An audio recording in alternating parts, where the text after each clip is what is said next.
आजचा रंग आहे पांढरा, शुद्धतेचं आणि सात्विकतेचं प्रतीक असलेला। हा रंग म्हटलं की आपल्या समोर येतं ते देवी सरस्वती मातेचं रूप। हा रंग म्हटलं की आपल्या समोर येतात सुंदर बर्फाच्छादित डोंगर। हा रंग म्हटलं की आपल्या समोर येतं फेसाळणारं धबधब्याचं पाणी। असं हे परिपूर्णतेचं प्रतीक असलेला हा पांढरा रंग। हा पांढरा रंग अधिक पांढरा झाला की तो शुभ्र होतो।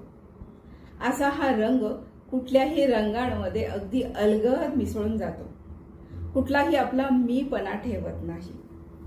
असा हा रंग शुद्धतेचं आणि सात्विकतेचं प्रतीक आहेच, पण शांतीचंही प्रतीक आहे।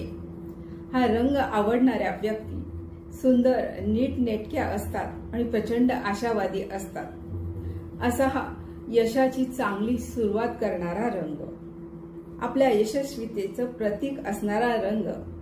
हा रंग म्हणजे आपल्या शांतीचा, समृद्धीचा रंग।